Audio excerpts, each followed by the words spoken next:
Namaste. Welcome to today's session of the Overview webinar series by INDICA Courses. My name is Dimple and I am the servant leader at INDICA Courses. INDICA Courses is a pioneering edtech enterprise from INDICA in the Indigenous Knowledge Systems domain. We create and curate online courses across multiple IKS disciplines for lifelong learners who share our belief in the transformative power of timeless Indigenous wisdom. We offer both self-paced, which is pre-recorded courses, and cohort courses that include live sessions. Both the formats can be accessed on our learning portal. To learn more about INDICA, you could visit indica.in, and for more information on INDICA courses, please visit indica.courses. This overview webinar series has been created specifically as an interface for prospective learners to understand what a particular INDICA course would offer so that they can make an informed enrollment decision. So far, we have organized 4 such sessions in the overview webinar series, and our recent one was on Vedic mathematics. Coincidentally, the first session of INDICA course on Vedic mathematics begins this evening. So if you have certain learners to recommend to the course, please feel free. Today's webinar is about the upcoming INDICA course on Introduction to the Law of Karma, where our erudite faculty, Sri Srinath Mohandas and Sri Nitin Sridhar, shall take you through the details of the same.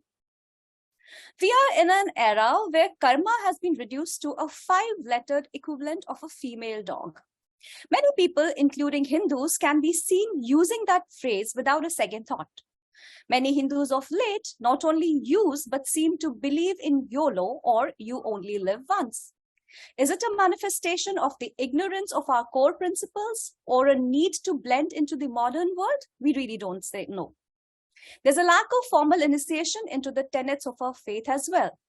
Therefore, there are questions that not only youngsters but also Hindu adults seem to grapple with. Keeping this in mind, we at INDICA Courses have curated the upcoming course on Introduction to Law of Karma, which aims at enabling the learners to understand and appreciate Karma Niyama, the law of destiny and free will, as explained by Hindu Dharma, reflect upon it, and apply it in their daily lives. At the fundamental level, it is the idea of cause and effect relationship extended to human action and moral behavior. The scriptures, especially Vedanta, have been unequivocal that unraveling the mystery of karma is to crack the puzzle of life and gain mastery over it. Before I invite our faculty to take us through the course, I would like to introduce them to you all. Sri Srinath Mohandas is an assistant professor of education at the School of Ethics, Governance, Culture and Social Systems of Chinmaya Vishwavidyapeeth, teaching courses in education and Indian knowledge systems. A student of Advaita Vedanta in the Chinmaya tradition, he also teaches, writes, speaks and conducts workshops on themes related to Dharma and Bharat. Srinathji was introduced to Vedanta as a teenager through the writings of Swami Vivekananda and Swami Chinmayananda. Soon after, he started attending weekly Chinmaya Yuva Kendra study circles led by acharyas, including Swami Mitrananda, which expounded the philosophy in a systematic manner. In a few years, he started leading many such study circles for youth and preteens, inspiring them to take up the study and practice. This course is co-conducted by Sri Nitin Sridhar. Based in Mysuru, Karnataka, Sri Nitin Sridhar has a degree in civil engineering. After working in the field of construction for some time, he has been writing on various subjects such as social issues, development, politics, religion, spirituality, and ecology. His first book, Musings on Hinduism, provided an overview of various aspects of Hindu philosophy and society. His book Samanya Dharma enunciates upon general tenets of ethics as available in Hindu texts. His latest book, Ishopanishad, an English commentary, is an English translation and commentary on one of the prominent Hindu texts. However, his most widely read book is Menstruation Across Cultures, a Historical Perspective, which examines menstruation, notions, and practices prevalent in different cultures and regions from across the world. He is the chief curator of Advaita Academy, dedicated to the dissemination of Advaita Vedanta.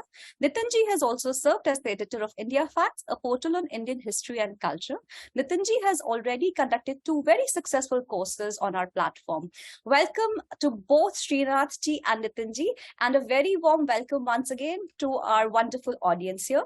I now invite Srinathji to take us through the first part of this session. Srinathji.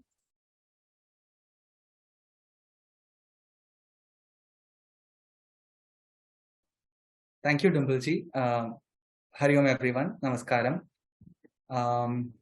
Yeah, so I think the introduction is so beautiful. Now I just have to go into the rest of it. The session for today, we have close to 45 to 60 minutes. So Nitinji and myself, we thought to divide it into 3 parts. The first part, I will give a generic description of what is the course going to be about from a very general perspective. That would take 10 to 15 minutes. Then I would request Nitinji to take it further, where he will talk about the Hindu perspective, especially the Purushartha perspective to Karma Niyama, which will be dealt with in detail in our particular course.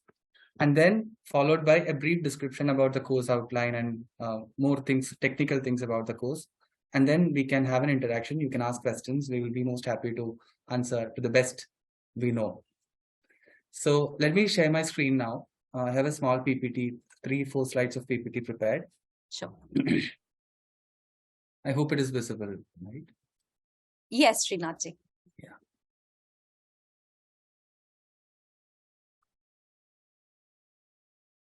Yeah. So in my 10 to 15 minutes, these are the 3 questions that I'm going to take up. One, what is law of karma? What is the law of karma? Then how does this knowledge help an individual? Why should one learn about law of karma? Has it got any practical relevance to us, or is it just an esoteric concept? A luxury for the elite to indulge in, when they have a coffee table discussion, something like that.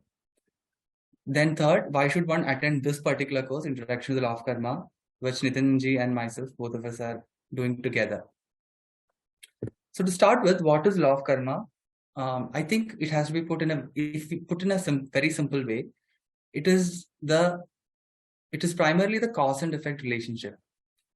Now, everything that we see in this world, when we just look around, we see a lot of things around us, right? Now, everything in this world that we see around is actually is connected by this cause effect relationship.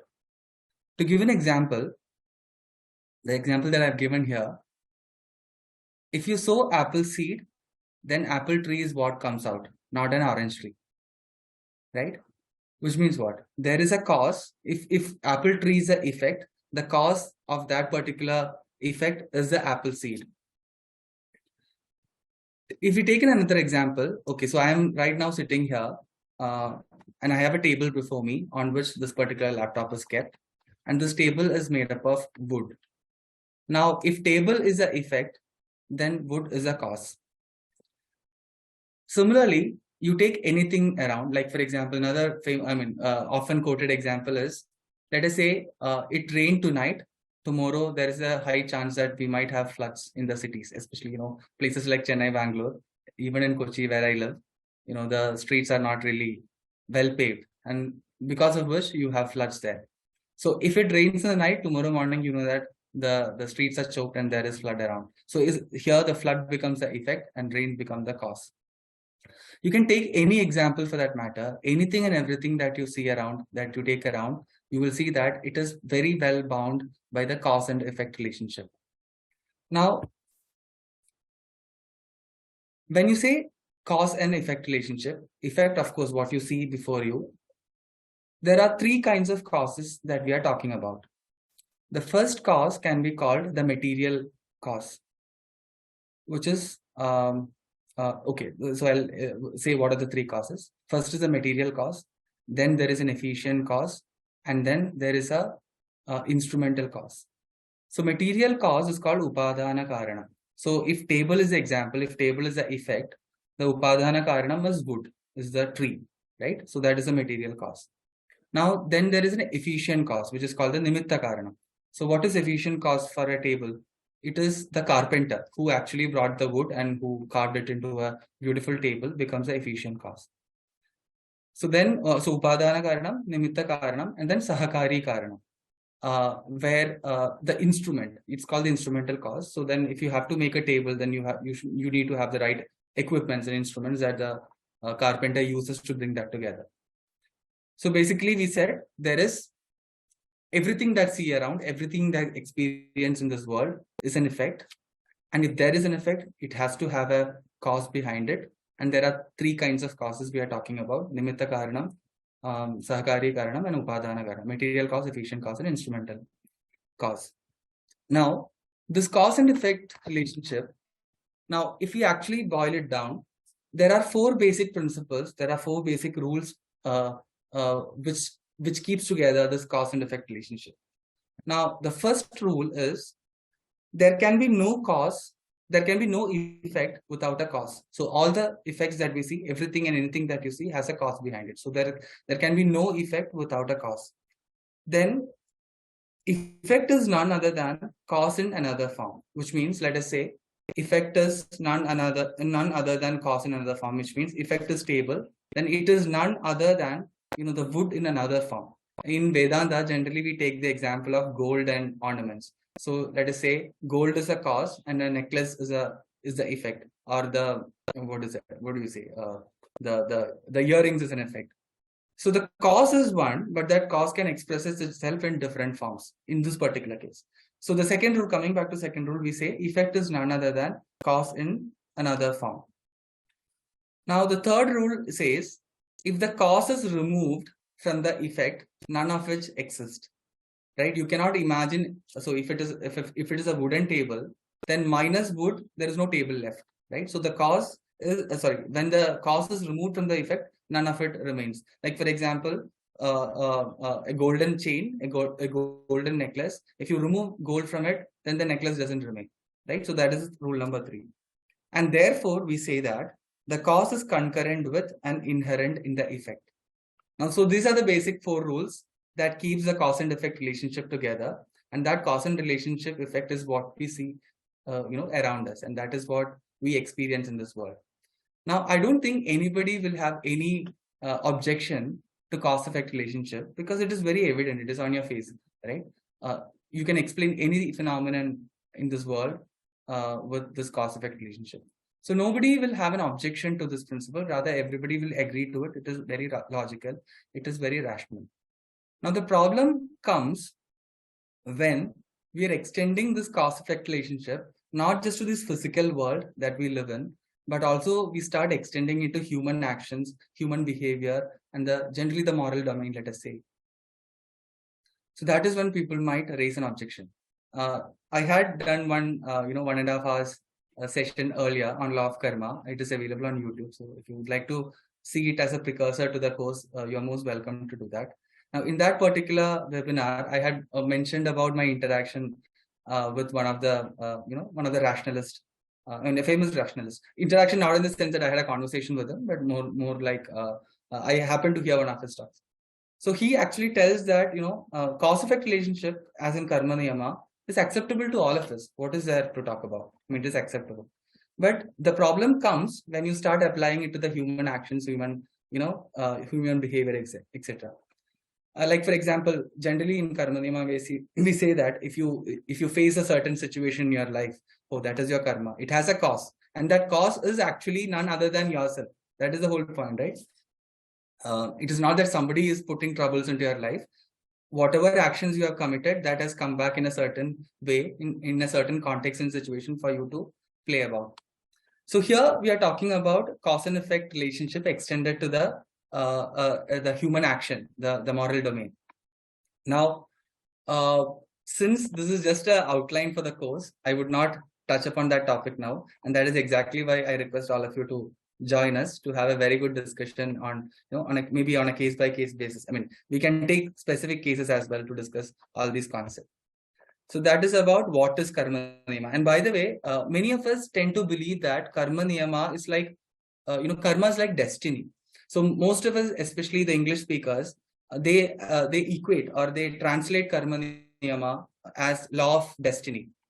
However, what is missing is that it is not just a law of destiny, it is a law of free will and destiny.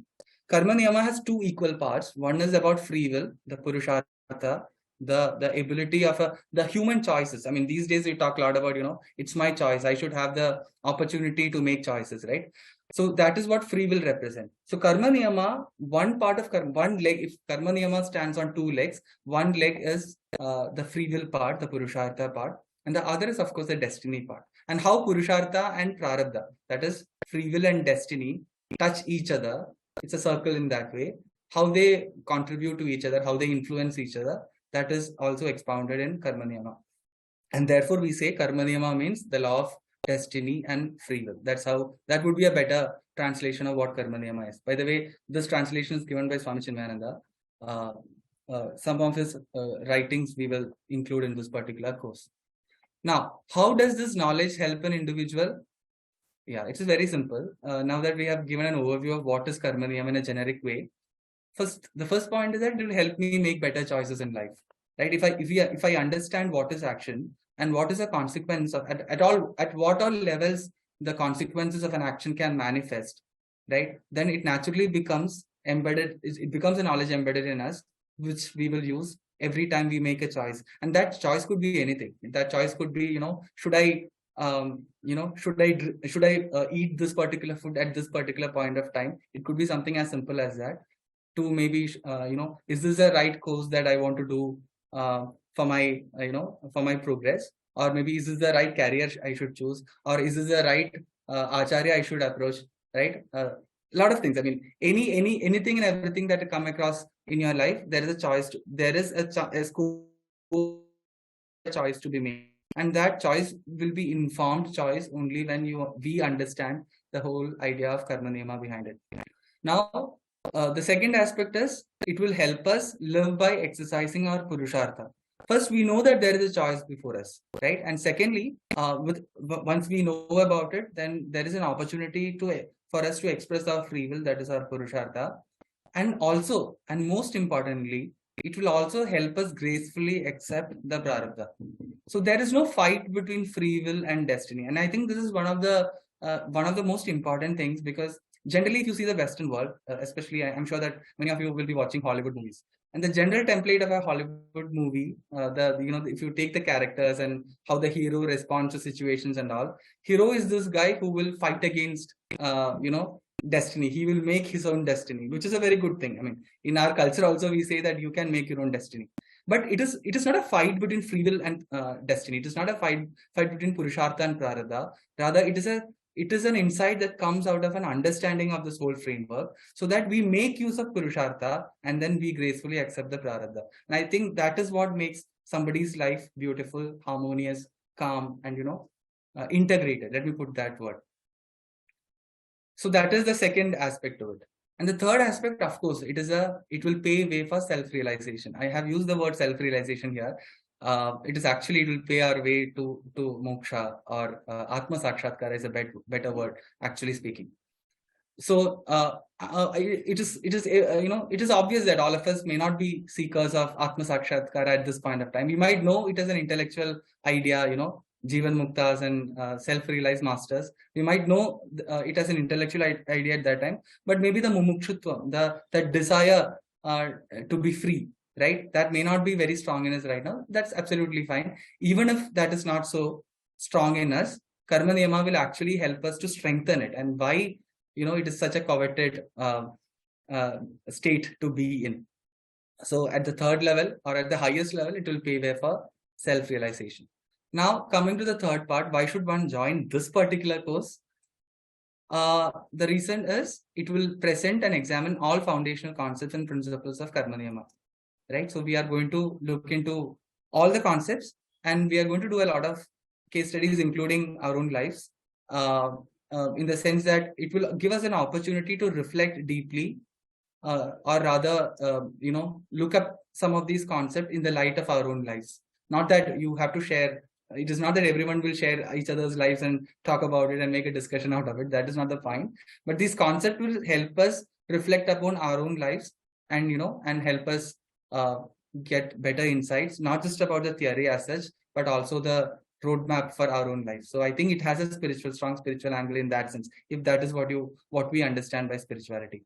And therefore, Nitinji, and there's one more reason which I have not pointed out here, but I think I should also mention that Nitinji and I think we are a very good combination, because Nitinji comes from a very good Shastric orientation, and I come more from a generic orientation. I don't want to use the word liberal, because liberal has too many meanings today. Some of so therefore I won't call it anything. I would say I come from a more generic, more worldly point of view, whereas Nitinji would come from a very shastric scripture point of view. And I think that's a very good blend that will be there in this course. And for all these reasons, I invite all of you to please join the course, and let's do this discussion together for from January to June.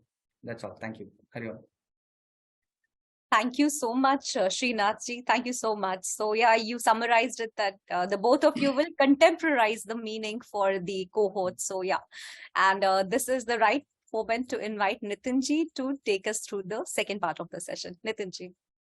Thank you, Dimple. Thank you, Srinath, for all the praises. I don't know how much I deserve, but I would add that it's not a generic perspective you bring, but rather a more of an academic perspective. You're an academician, so I think that adds a lot of that will add a lot of weightage to the course. Before I begin, let me just start with a small prayer. वक्रतुण्ड महाकाय कोटिसूर्य समप्रभा निर्विघ्नं कुरु मे देव सर्वकार्येषु सर्वदा सदाशिवसमारम्भां शङ्कराचार्यमध्यमाम् अस्मदाचार्यपर्यन्तां वन्दे गुरुपरम्पराम् ईश्वरो गुरुरात्मेति मूर्तिभेदविभागिने व्योमवद्व्याप्तदेहाय श्रीदक्षिणामूर्तये नमः भारती करुणापात्रं भारती पदभूषणं भारती पदमारूढं भारती तीर्थमाश्रये विद्याविनयसम्पन्नं वीतरागं विवेकिनं वन्दे वेदान्ततत्त्वज्ञं विधुशेखरभारतीं श्रीगुरुभ्यो नमः हरि ओम्. So Srinathji has pretty much given a very comprehensive introduction to the introduction, I would say, because our course also reads introduction to the law of karma. So this is the introduction to that introduction. And he rightly points out how actions, we cannot live without actions, right?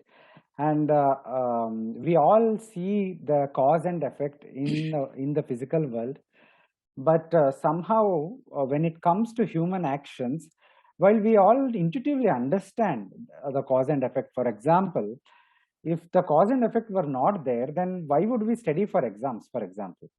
So you know that if you study for the exam, then you will be able to pass the exam.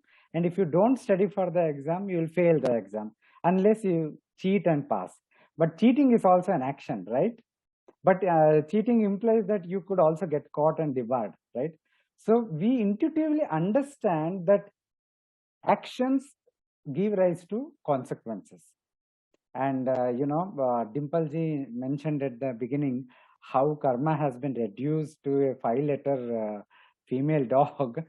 And but what is funny is, even in this reduction, this intuitive knowledge is there that karma leads to some consequences. Even though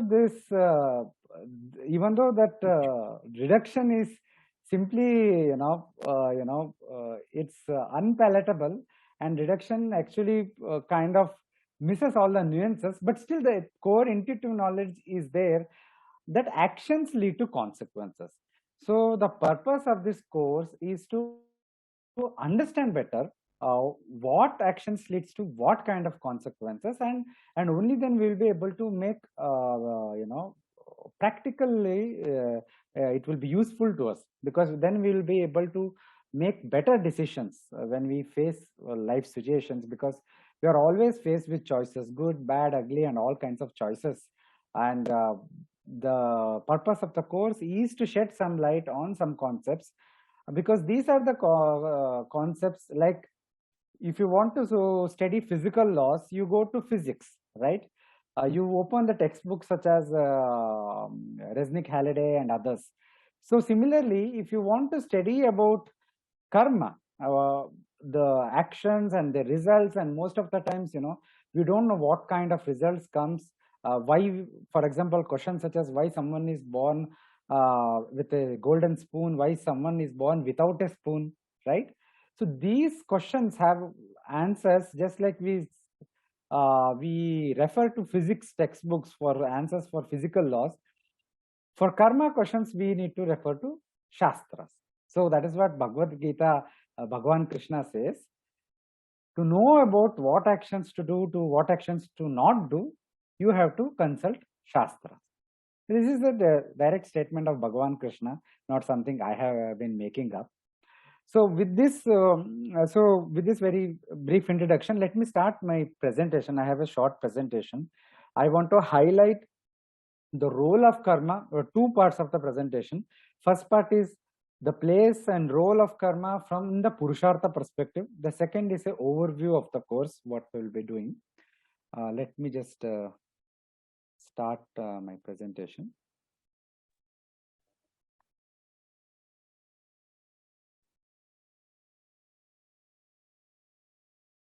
Is this visible? Yes, Nitinji. Okay. So locating karma in the framework of Purusharthas. Why I wanted to use this today is, we will be looking at the details about karma niyama, what is karma, what are the types of karma, what karma leads to what kind of karma phala. But before going into all those details, we need to have a clarity of why we are studying, what we are studying, and how it fits in the larger scheme of things.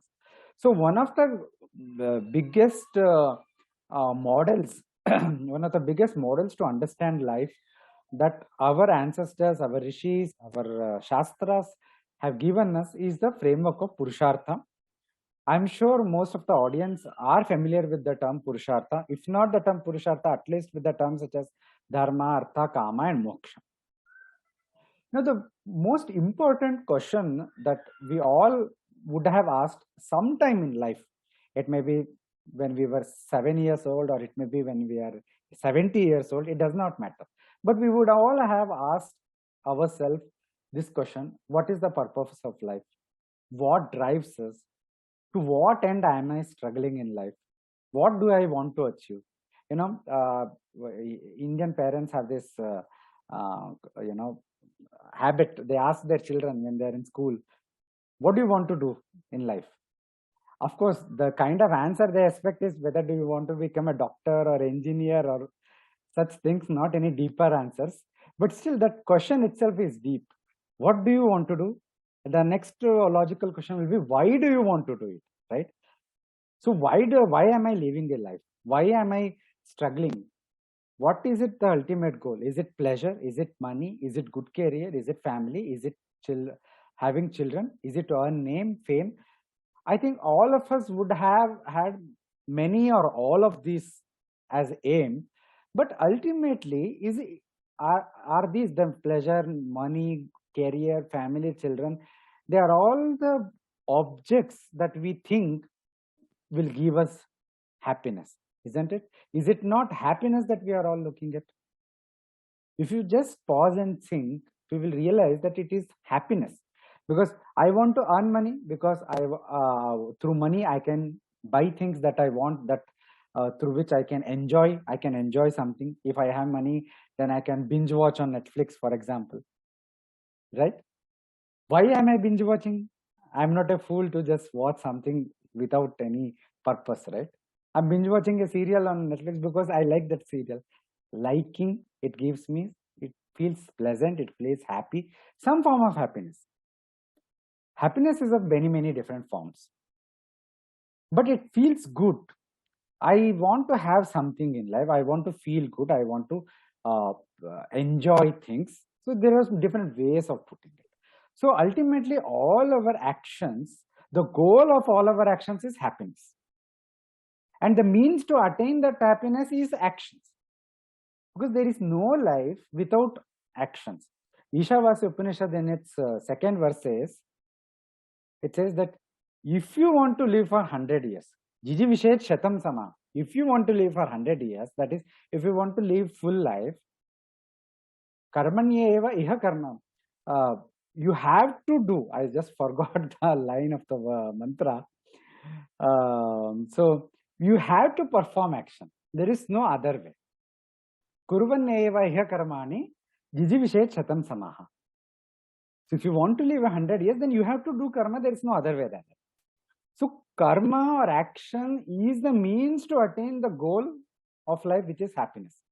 But all happiness are not same. The feeling you get when you own a big house is not same as feeling you get when you publish a book. It's not the same as feeling you get when you see your daughter married, or same as the feeling you get when you sit in meditation, or when you feel that you have helped somebody. These are all happiness, but they are of different natures. So now, this framework of Purusharthas, Dharma, Artha, Kama, Moksha, there are many ways of looking at it. In a sense, all these four terms refer to four goals, four different ways of happiness. We can redefine it. Normally, how it is defined, the order is Dharma, Artha, Kama, Moksha. Artha and Kama comes in the middle, Dharma first, Moksha last. Artha refers to pursuit of material prosperity, power, resources, money, etc. Kama means pursuit of material pleasures, all kinds of pleasure, material pleasures you get. Moksha is ultimate liberation from this cycle of life and death, the complete freedom. And Dharma is leading an ethical life, leading a life by fulfilling all your obligations, leading a life which is meaningful. Dharma is the connecting principle, which on one hand helps one to attain Artha and Kama, and attain it in such a way that you are also moving closely towards moksha. But another way of, we can just rephrase it, redefine it here such a way that moksha refers to the absolute happiness. In fact, it is not that I am redefining something new. This is how moksha is defined. One of the definition of moksha that, for example, Madhusudana Saraswati mentions in his Bhagavad Bhakti Rasayana is that moksha is the infinite happiness without a trace of sorrow. That is, moksha is all happiness and zero sorrow. That is the absolute happiness, absolute ananda. Even Shankaracharya defined it like that in his commentary. On the other hand, other kinds of happiness that we are able to attain through Dharma, Artha, Kama, they are temporary, they are not permanent, and they are mixed kind of thing. For example, you like to buy a house. If you buy a house, the happiness remains for few minutes or few days, few months, then goes away. And if you are unable to buy a house, then frustration remains. So it's a mixed bag. Same with Artha, same with Kama, both of them are mixed bag. In the Kama, in Bhojaraja, in his Sringara Shataka, speaks about four kinds of people who pursue things, pursue objects with four mindsets. The one with the mindset of Artha, he pursues objects, he derives happiness with the knowledge that I have these many things in my hand. I am the owner of these many objects. This is Artha perspective in which, Artha mindset in which you pursue objects. That I have 10 Rolls-Royce cars. Yes. I have this much power. I am the Prime Minister, or I am the General of an army. I have this power, political power, financial power, etc. It is not a pleasure of the kind of Kama. It is the knowledge. It's a happiness in the form of security. It's happiness in the form of feeling powerful. That is Artha, the goal. And there are certain actions that leads to that goal, right? Similarly, happiness in the form of Kama is pleasure. Pleasure, it could be with your sexual, erotic pleasure with your spouse. It could be pleasure of having children. It could be pleasure of watching Netflix, for example. The point is here, you acquire objects or entities or whatever it is to enjoy them in a sensual way, to enjoy with your senses. So this is pleasure, happiness in the form of pleasure. That was happiness in the form of power. This is happiness in the form of pleasure. Dharma is very different. Moksha is absolute happiness, I already mentioned. It is a happiness that comes from dispassion, non-attachment to worldly things. It's a transcendental happiness, the real happiness, moksha. But dharma is a connecting principle, I said. In dharma, you derive happiness in the form of sukha. You derive happiness in the form of swarga and better janma, punya. So here, sukha is contentment, sukha is happiness, even when you do not have anything of a material prosperity or material pleasure. You may be living poor, you may be living from your hand to toes, but still you will be happy with the knowledge that I am leading a rightful ethical life. I am leading a life according to Shastras. I am leading a life with the principle paropakaraha dharmaha, parapidana adharma. Helping others is dharma, and I help others as much as I can. Hurting others, harming others is adharma, so I try to avoid it as much as. And this is enough for me, I am happy with this. So this is sukha is most difficult to get. Moksha is even more difficult, that is fine. But let us first get sukha, then moksha will eventually come. So sukha is also a kind of happiness that comes from the pursuit of dharma. So, as I mentioned, dharma, artha, kama, moksha are 4 goals, 4 kinds of happiness. But they also can be understood as a reference to the 4 categorizations of human actions itself. Certain actions can be categorized as artha, certain actions are kama, certain actions are dharma, certain actions are moksha. That is, those actions which are leading to these goals. So pursuit of artha implies performing those actions that would result, that gives a karma phala in the form of accumulation of wealth, power, resources. Pursuit of kama implies performing actions for the sake of enjoying material objects and deriving pleasure out of it. Pursuit of moksha is performing actions in a dispassionate way for the sake of liberation. Pursuit of dharma is most interesting and most confusing, because we nowadays use dharma term we have abused the term, I would say, because we use it so loosely. Pursuit of dharma not only implies that performing those actions that are ethical and those that constitutes our duties, obligations, but also those actions that result in overall well-being of myself and as well as others, but primarily of myself. Overall well-being is abhyudaya nishreyasa in this life and also hereafter in the next life. So dharma says something that how you pursue even those actions that are done according to artha, kama and moksha. So dharma is a connecting principle again.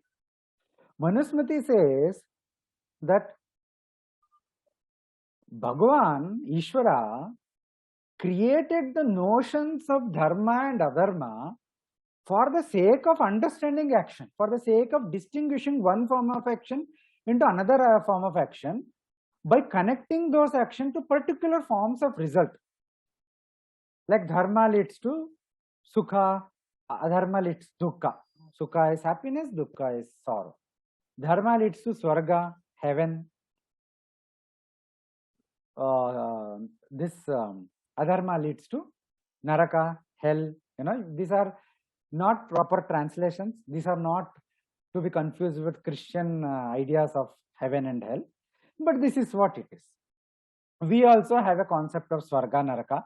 Just because Abrahamics have that similar concept, that does not mean that what our Shastra says is Abrahamized. Let us understand our Shastras, our Dharma on its own basis. Right? So, in essence, the point is, karma is at the heart of all life. Right? It is at the heart of all life. As living one's life, that I am leading a life, this implies performing actions. I already quoted from the Ishopanishad that there is no other way than performing actions if you want to lead a life.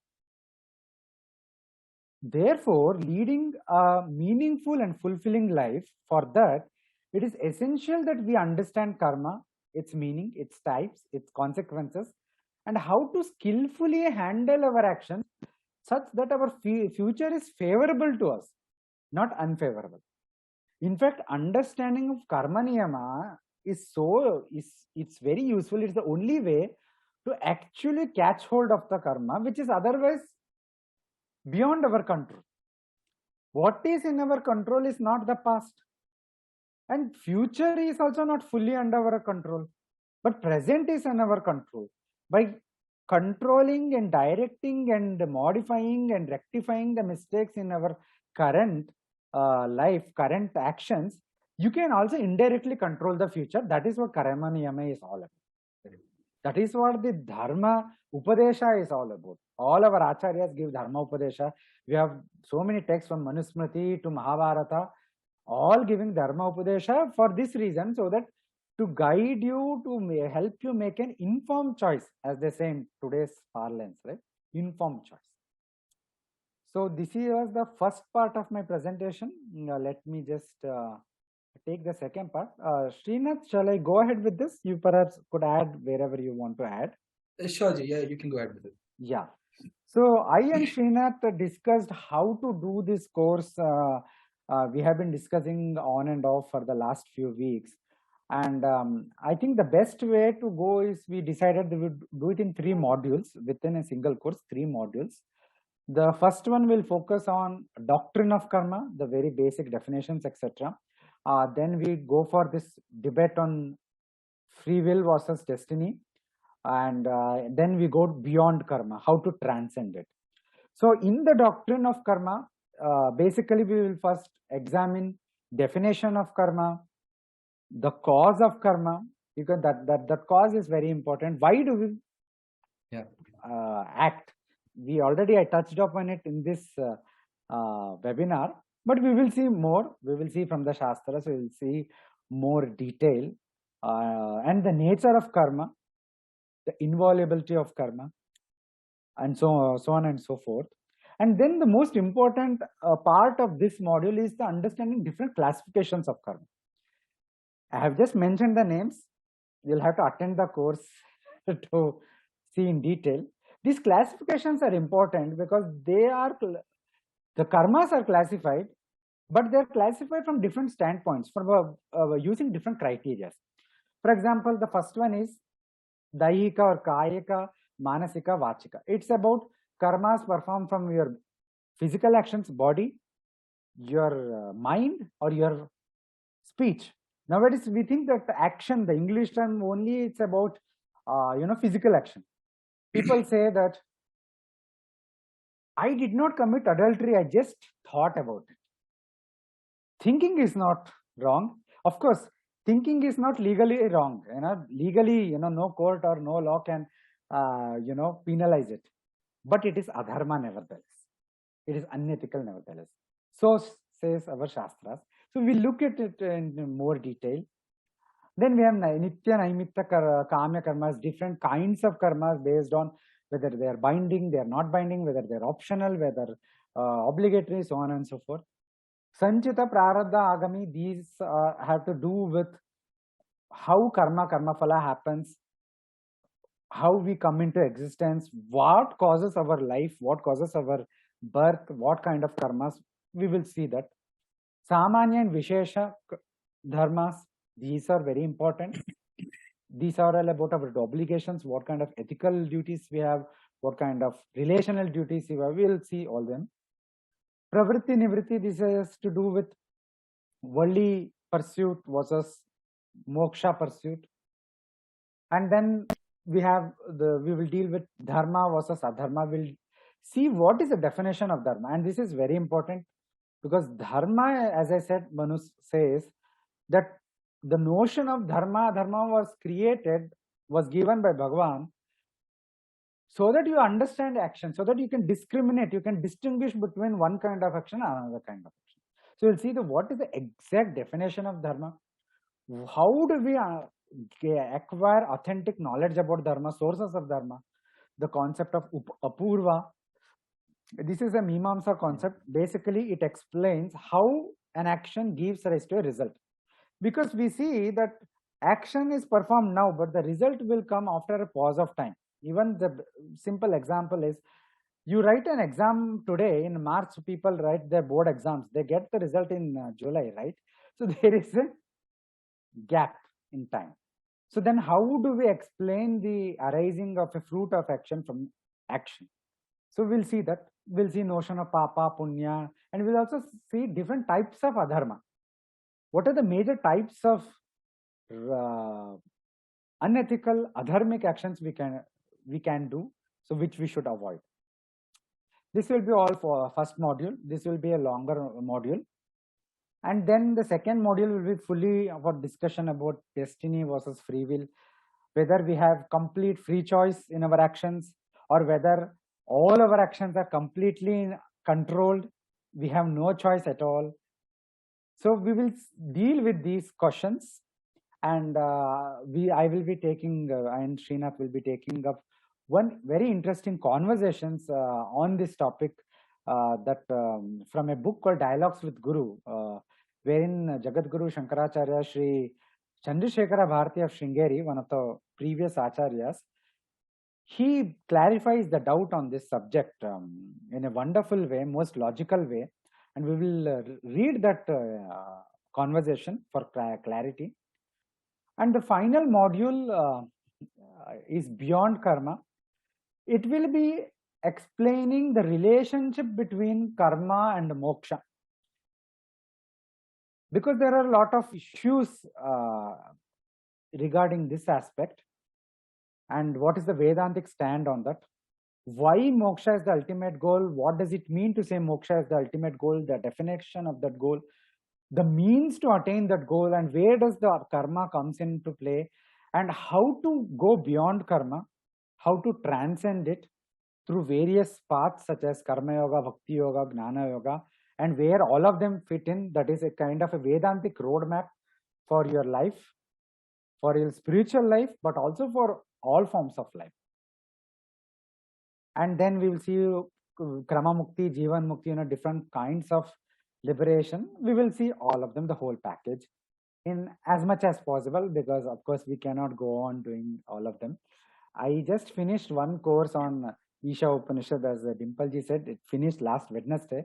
So this last part was the focus of that course, but we will take up some portion of that in this also. So this portion I will be basing wherever possible from my book on Ishavasya Upanishad, which the text is a great overview, provides overview on this spiritual path, a roadmap for a spiritual path.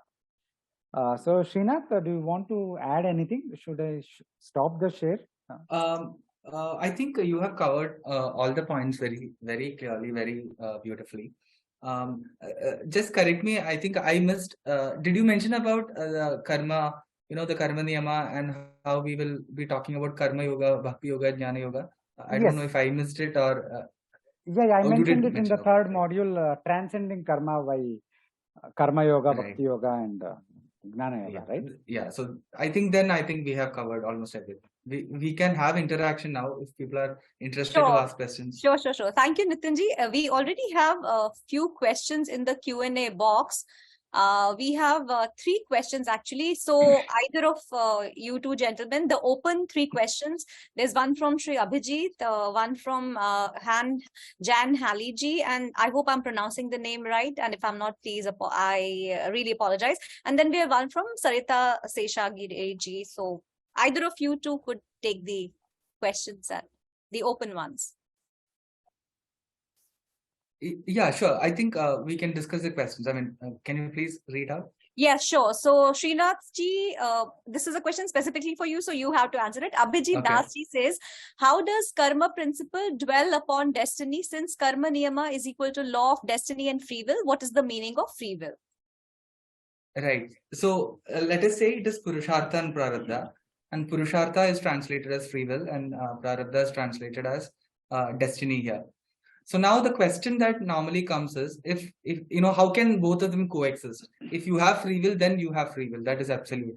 And if it is all destiny, then it is destiny. I mean, where is the scope of free will here? So that is one of the misunderstandings that we have cultivated in maybe last many years, or maybe last a few centuries also. Especially most of us who get a chance to study Vedanta at its, in its all fascination, there is every chance that we might miss upon these nuances. So let us say, I think Nitinji actually mentioned about this in his further discourse. Now I can summarize it this way. So let us say all of us have a chance to perform our action in the present, right? So all we have is now, this moment, right? And I have a chance to perform my action at this moment. Now, it is the action at this moment that comes out as a result at a future point of time. So, which means, let us say this is T1, that is second one, T1. I perform an action now, the result of which comes at T2. Now, if this is accepted, then let us say, at this particular moment, when I am doing a certain action, I am doing that action in a certain context. Like, for example, I'm actually speaking. Right now I'm speaking, and that is the action that I'm performing right now.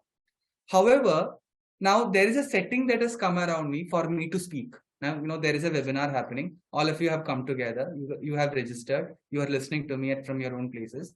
So there is a whole context that is built. And in that context, I perform my action now. Now, the question is, how did this context came into being?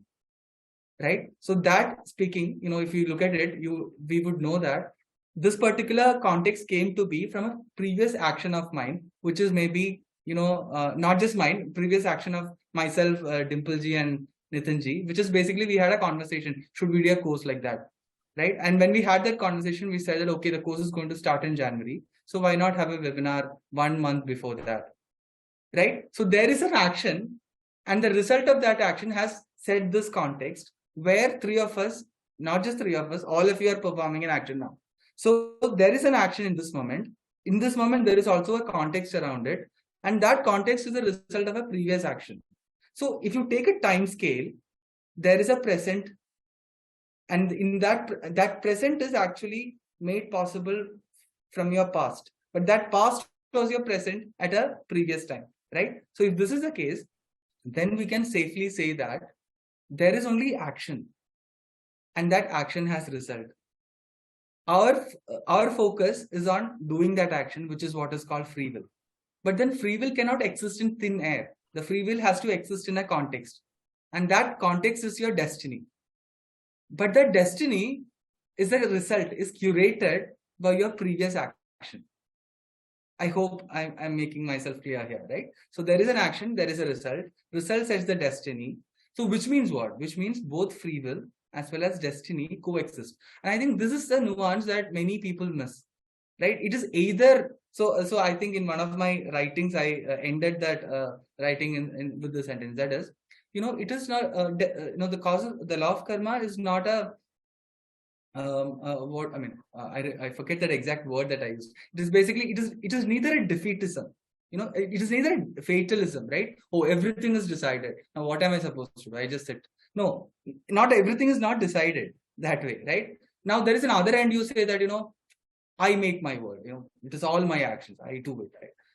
It is neither that, both of them coexist. And this beautiful concept, and this is a great insight that law of karma provides us. So I think I have answered your question. Thank you so much. Thank you so much. Any more answers, Srinath, will mean the second module will be taught now here. That is what I wanted to request the very curious Abhijit ji to join us and participate and ask as many questions as they would like in the course.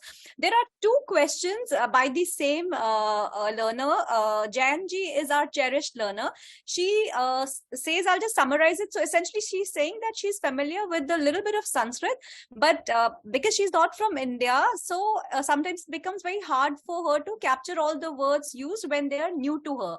So she has a request that when she's already enrolled for the course, so her request is that the Sanskrit words, phrases, mantras be pronounced slowly, so she's able to kind of get familiarized with that. So that is one suggestion or request from her side. And there's a question per se, another one, and I'm going to read it out. She says that in my previous studies, I have learned that even our actions in our dreams can affect our karma. What is your stance with this? Because our free will is not involved here. Either of you can take this question. I think the way our dreams affect is not in a direct sense that an action leads to a result, because the action and karma phala, it works in the waking stage, not in a dream state per se. But what the dreams does do is, sometimes we get certain kinds of dreams which acts as a precursor, an indicator of what is going to happen in future. So that comes from a very deep subconscious, from a karana sharira perhaps. So that is one thing. But second thing is, the dreams could be kind of a reliving of the certain the samskaras, the vasanas in our mind. So in that way, sometimes the dreams could reinforce our vasanas, or it could also help us free from those vasanas. It could happen in both ways. So it is, at least in my limited reading, in my limited understanding, that is how dreams could affect us. Otherwise, it is not going to affect us in the form of karma phala, because mostly dream is about bhoga. You are enjoying the vasanas, you are enjoying the fruits, the good or bad it may be, but you are an experiencer there. You are imagining yourself as a doer or an experiencer both. So that is how it is. That is how I understand. We can discuss this later in more detail in the course. Yeah, and she is enrolled in the cohort, so I'm sure it will be pretty interesting. Now the question is from Sarita ji. She says, karma is closely driven by informed choice, as Nitin ji mentioned. So decision making and action arising from it ultimately determines karma, as I've understood it. Does this mean that only those with high degree of wisdom, jnana and vivek shakti are more likely to attain moksha? Wonderful question, Sarita ji. I think the answer is very simple, that it is not the width it's not the how much information you collect, but it is about how much you actually interiorize and practice. Just a single statement such as paropakaraha dharmaha parapidana adharma, that is enough for life. That is enough to lead your life and work towards moksha. So it's not the information. But however, having said this, then you might ask, what is the purpose of then the whole course is? We are all curious, we are all rational people, and one sentence is not enough for most of us, because we are all adhamadhikaris. Let me be frank, we are all not uttamadhikaris. So we are all adhamadhikaris. So we need repetition, reflection again and again. And more knowledge is always useful, even more information is useful, because we are all getting ourselves into more and more complicated situations. But having said this, for moksha, you see, the point is, we have systems wherein a few people enter and they dedicate years to study and safeguard that vidyasthana, right? Why they do it is that for others who do not have access, or who cannot have access, or who do not have the necessary competencies, time, resources to do that, they can, when they have a doubt or when they are in a problematic situation, they can approach these vidwans or gurus, acharyas, and get an easy rectification. So this is the Sanatana system, and we have had so many filtered essences coming on our way. Take Mahabharata, Ramayana, for example. Everybody can read and understand and reflect and debate. Nowadays, we have feminist versions of Mahabharata. What more to be said, right? Now, similarly, we have had many theater performances. We have Dasara Padas. I think you might be from Karnataka, right? So we have all these vachanas, Sarvagnya Vachana. You take any Sarvagnya Vachana, it is a Dharma Shastra in itself. Basavanna Vachana, it's a Moksha Shastra in itself. So because these are all great people who have learned, who have experienced, and who condense them for common people like us. So it's simply that somebody, for example, who is working from 6 a.m. to 10 p.m., he may not have time to attend such a course like this. For him, one weekend satsanga is enough. He can reflect upon. But some others like you and me, who have more time with us, then we have more opportunity for satsanga. Then we have more opportunity to learn. So it is good to learn, because it's about repetition, abhyasa. Only then the interiorization happens, and then that once you absorb it, then you make progress. So I hope I was able to answer your question. Thank you, Nitinji. And well, even if somebody is unable to join the course at the time that we have scheduled it, Nitinji made an example, so I'm just adding to it. Even if you're not able to attend the live sessions, the recordings will be made available, so you can partake the satsanga asynchronously also, so you won't be left out. So all the recordings of live sessions are available on our learning portal, so that students from other time zones, because I did not include it in my earlier intro piece, but we have students from across 19-20 countries who participate, and those are across time zones. And how they keep at it is that they generally watch the video recordings, and whenever they have any queries, they post it on the discussion forum. And again, like how we have this enriching engagement happening here on the learning portal discussion forum, also we have similar sequences being replicated. Beena Latesh ji asks us if there is any basic qualification for joining the course. No qualification, everybody can join. Curiosity. Yeah. Please come with curiosity. Please come with Shraddha. Please come with anything. If you're a seeker, learner, just a curious, inquisitive person, or if somebody who doesn't believe in all this mumbo jumbo that we have been uttering, join us and let's see how the course will make an impact on your life. Thank you for asking that question, Beena ji. I hope we have addressed it. Then I have a question from Amit Jain ji. I understand karma and find it fascinating. Wish to know how it is related to Vedic astrology, Vastu, Graha Dosha, and remedies, if everything is a consequence of our Sanchit karma only. And pranam, he says. Yes, So, I'll just take it up. Though the course, we won't go into the astrology and Vastu part. You're right, they are connected. Basically, the chart that is made, the Kundali chart, it is basically nothing but a reading of your Prarabdha karma, the set of karmas with which you're born, the various grahas or various indications through which you are actually able to give a probabilistic understanding of what kind of karmas you have inherited, what kind of karma phala you will be facing in your life. So that is the connection between karma and astrology. Astrology is all about predicting your karma, your future, so that you can make again a better informed choice in your present. It's purely that. So there is one anonymous attendee, and they have put these lines, and I'm just reading it out. I'm a purely practical man and depends upon theory of karma. I'm just reading it as it is typed. I believe that moksha is after death. Is it true? It could be after that, it could be in this life, it could be after hundreds of life later. It all depends upon where you stand currently. Wonderful, wonderful, wonderful. So another question by anonymous attendee, and then I'll go to the other question. I believe that the woman who gives birth to child is mother and God. What is the role of mother for moksha marg?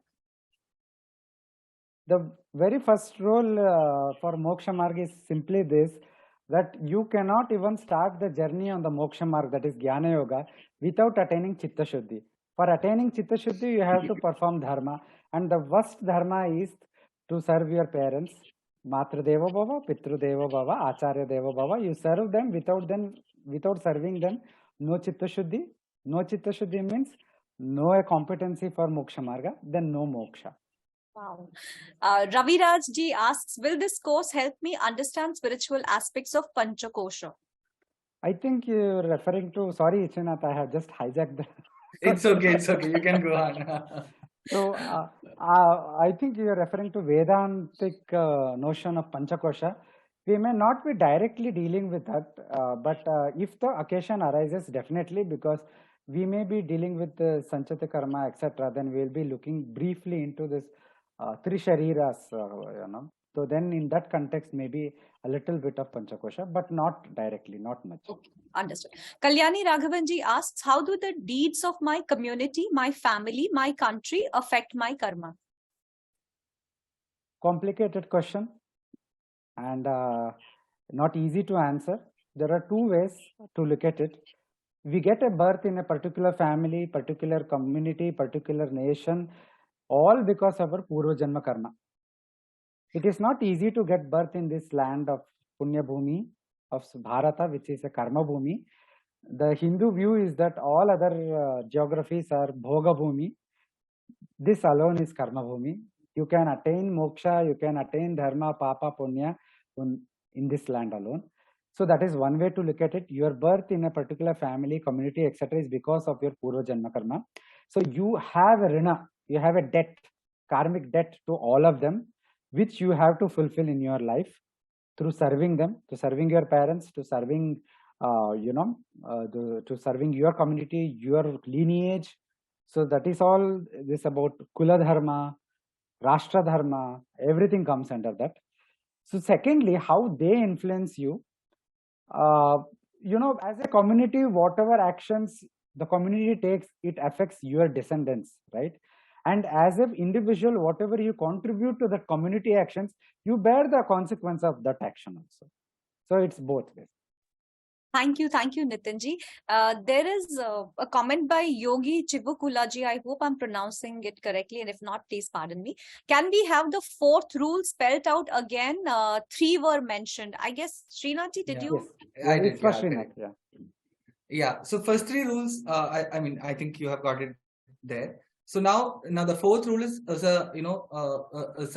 coming from the first 3. So we say the cause is concurrent and inherent in the effect. It is basically summarizing the whole 3 rules into the fourth one. So the cause is concurrent and inherent in the effect.